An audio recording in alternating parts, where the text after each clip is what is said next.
You, John Fitzgerald Kennedy, do solemnly swear. I, John Fitzgerald Kennedy, do solemnly swear. That you will faithfully execute the office of President of the United States. That I will faithfully execute the office of President of the United States. And will, to the best of your ability. And will, to the best of my ability. Preserve, protect, and defend the Constitution of the United States. Preserve, protect, and defend the Constitution of the United States. So help you God. So help me God.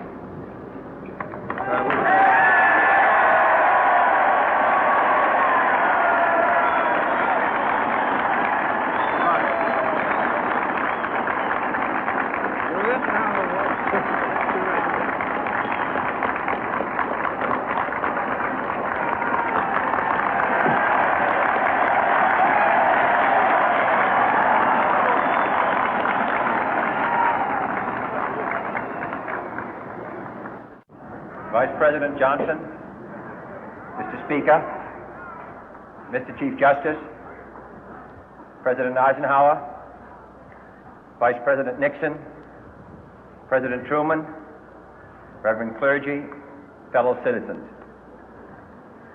We observe today not a victory of party, but a celebration of freedom, symbolizing an end as well as a beginning, signifying renewal as well as change. For I have sworn before you and Almighty God the same solemn oath our forebears prescribed nearly a century and 3/4 ago. The world is very different now, for man holds in his mortal hands the power to abolish all forms of human poverty and all forms of human life. And yet the same revolutionary beliefs for which our forebears fought are still at issue around the globe. The belief that the rights of man come not from the generosity of the state, but from the hand of God. We dare not forget today that we are the heirs of that first revolution. Let the word go forth from this time and place to friend and foe alike that the torch has been passed to a new generation of Americans born in this century, tempered by war, disciplined by a hard and bitter peace, proud of our ancient heritage, and unwilling to witness or permit the slow undoing of those human rights to which this nation has always been committed and to which we are committed today at home and around the world.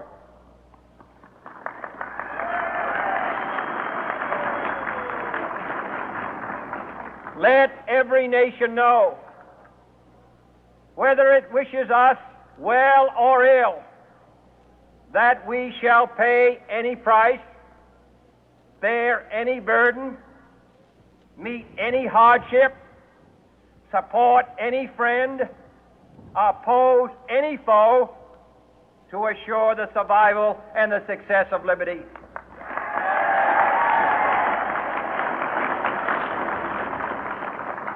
This much we pledge and more. To those old allies whose cultural and spiritual origins we share, we pledge the loyalty of faithful friends.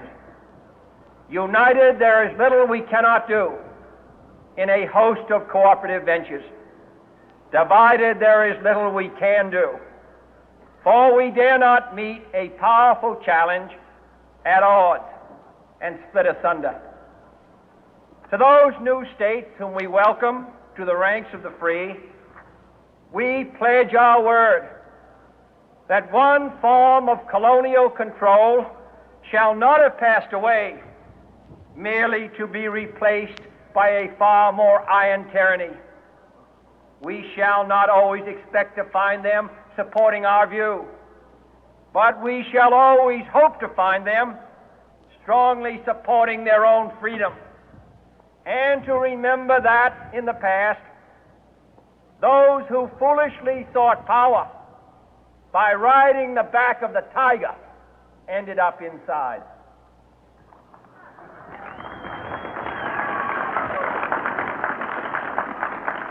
To those people in the huts and villages of half the globe struggling to break the bonds of mass misery, we pledge our best efforts to help them help themselves for whatever period is required, not because the communists may be doing it, not because we seek their votes, but because it is right.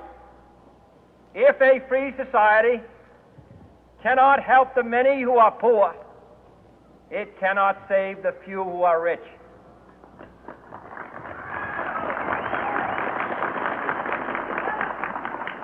To our sister republics south of our border, we offer a special pledge to convert our good words into good deeds, in a new alliance for progress, to assist free men and free governments in casting off the chains of poverty. But this peaceful revolution of hope cannot become the prey of hostile powers. Let all our neighbors know that we shall join with them to oppose aggression or subversion anywhere in the Americas. And let every other power know that this hemisphere intends to remain the master of its own house.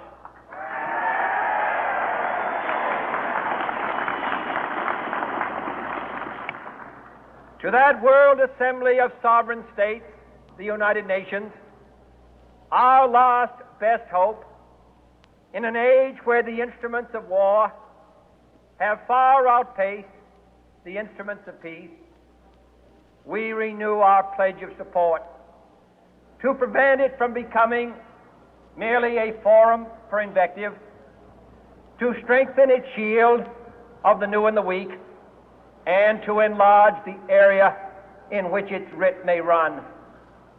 Finally, to those nations who would make themselves our adversary, we offer not a pledge, but a request that both sides begin anew the quest for peace. Before the dark powers of destruction, unleashed by science, engulf all humanity in planned or accidental self-destruction, we dare not tempt them with weakness, for only when our arms are sufficient beyond doubt can we be certain beyond doubt that they will never be employed.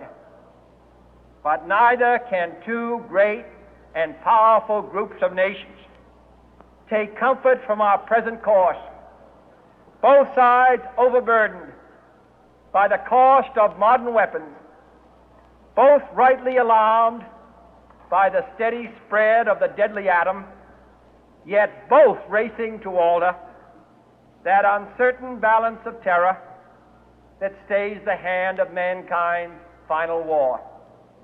So let us begin anew, remembering on both sides that civility is not a sign of weakness, and sincerity is always subject to proof.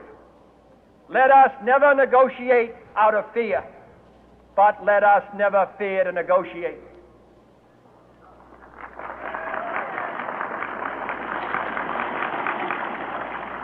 Let both sides explore what problems unite us, instead of belaboring those problems which divide us. Let both sides, for the first time, formulate serious and precise proposals for the inspection and control of arms, and bring the absolute power to destroy other nations under the absolute control of all nations.